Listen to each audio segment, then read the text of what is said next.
that miners at the nearby Maracana mine received after a deadly strike that left 46 dead. Demonstrators burned U.S. flags and effigies of President Barack Obama in the northern Nigerian city of Kano as protests against a film insulting Islam continue.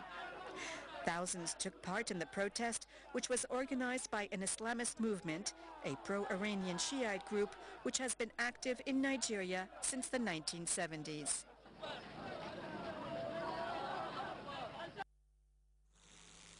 The battle for the U.S. presidency is zeroing in Ohio. No Republican has ever won the White House without winning that state. Romney and the man he hopes to replace President Obama were campaigning in Ohio on Wednesday. Romney assured voters that he feels their financial pains and can put the economy back on the right track. Latest polls show Mr. Obama leading Romney in Ohio and in other battleground states of Florida and Pennsylvania. Romney insists to CNN that he's not worried. Across the critical battleground state of Ohio, Mitt Romney has been a man on a mission to connect with voters. My heart aches for the people I've seen. The message of the day was not only that he can fix the economy, it's that he can feel it. There are so many in our country that are hurting right now. I want to help them. I know what it takes to get an economy going again and creating jobs.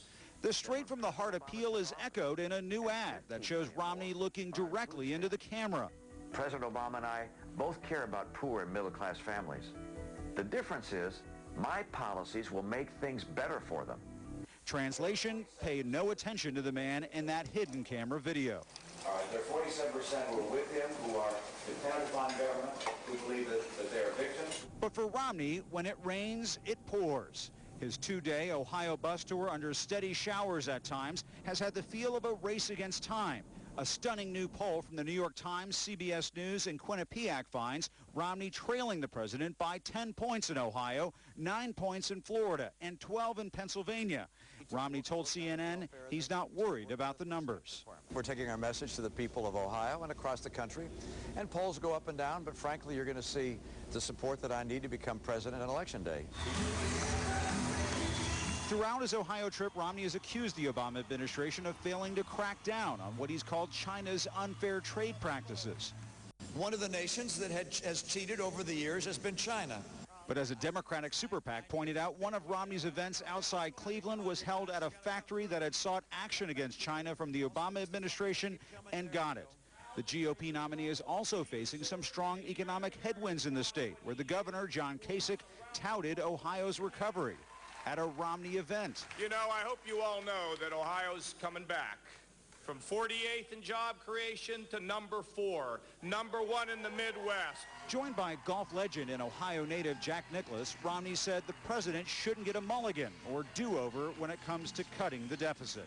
Now there's over $16 trillion in debt. If he were reelected, I can assure you it'll be almost $20 trillion in debt. As for preparations for next week's debate, a senior Romney advisor compared President Obama to baseball great Cy Young and said Romney will, quote, need plenty of batting practice. It's hard to set expectations for an opponent any higher than that. Jim Acosta, CNN, traveling with the Romney campaign in Toledo, Ohio. Syria is briefing for more bloodshed after the deadliest day yet in the country's civil war. Opposition activists say 343 people were killed in violence on Wednesday, and that is driving an exodus. The UN warns that Syrians now leaving their homes could reach 700,000 by the end of the year. Thousands are stranded in a makeshift camp not far from the Turkish border. CNN's Ivan Watson reports the conditions are desperate. They live almost hidden in the olive groves. Syrian families sleeping in the dirt. Over the last month, a makeshift camp of more than 5,000 people has sprung up on the northern edge of Syria. Families made homeless by war. There are no toilets here. Residents line up for water that looks hard to even swallow. Water that Yusuf Dabul has gotten used to drinking.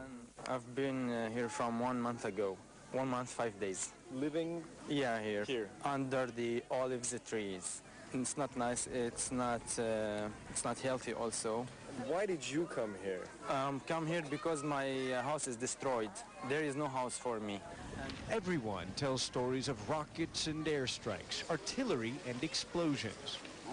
Asama Hamdu fled here from the battleground city of Aleppo. His 2-year-old daughter, Madam, was badly burned when a bomb blew up his house last month. Yes. I try to ask her, how are you? Maram, kifak? She's deaf now? Madam can't hear. The little girl's been deaf ever since the explosion.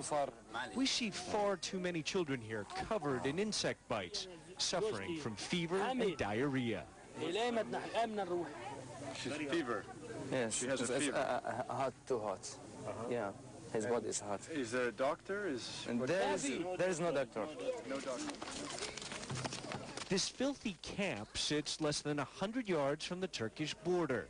And you just want to go to Turkey? Yes, we want just to go there to keep ourselves, to save ourselves, our child, our relatives.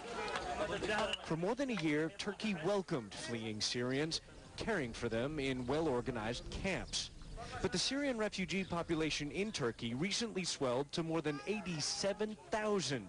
And now Turkey appears to have partially shut what it once called its open-door policy for Syrians. These desperate people are stuck waiting at the border. Under the eyes of a Turkish border post, they hold a futile protest, begging the Turkish government to let them in. Some of the children here look dazed, overwhelmed by their surroundings, the faces of what could be a lost generation. They are victims of a conflict that's tearing Syria apart. At sunset, the families get ready for another night under the olive trees, hoping that tomorrow their Turkish neighbors will finally let them in. We now take our second break. Stay tuned. You are Gambia's funniest comedian. It's time to pick up a form from Grts building along the MDI road, Canifin. Gambia's funniest coming soon.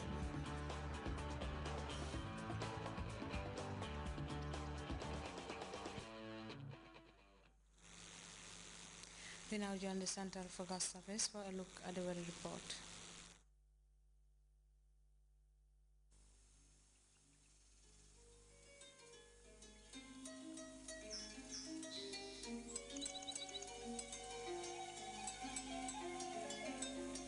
The source assures us of a continuous flow, and from there, everything follows. And for those of us who know what the River Gambia stands for, understanding its sustainability in all aspects of life is easily confirmed. The River Gambia provides nutritious delicacies as food, while it provides its wildlife a balanced ecosystem. This river, as a sanctuary, is committed to its inhabitants' needs without ceasing. And as you travel along, all these values are replicated in one company, Elton. Just like the River Gambia, leads in its commitment to values that matter most. Elton, championing the vision for a new generation.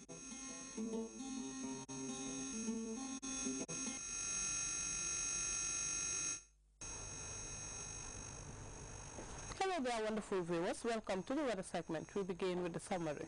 We experience a warm, humid and variably cloudy atmosphere with rain over places. The figures recorded will be featured in tomorrow's bulletin. We now take a look at the satellite picture indicating the presence of thunderclouds over Gulf of Guinea states, the central and the eastern part. There is also a cell over Mali-Mauritania border moving westwards, which will persist in the next 24 hours. For the forecast tonight, we'll be expecting rain and thunderstorm to prevail over the entire country, whilst the day tomorrow, we'll be expecting a humid and variably cloudy atmosphere to prevail over the entire country, with chances of isolated thunderstorm in the afternoon. Light to moderate southwesterly breeze will dominate the flow over the entire country, varying to northeasterlies later. Morning temperatures will vary between 22 degrees Celsius and 25 degrees Celsius, whilst afternoon temperatures will vary between 30 and 33 degrees Celsius. For those going to sea, we'll be expecting a low tide of 0.34 meters at 2:10 a.m. and also 0.23 meters at 2:41 p.m. For the high tides, we'll be expecting 1.76 meters at 8:45 a.m. and also 1.65 meters at 9:14 p.m.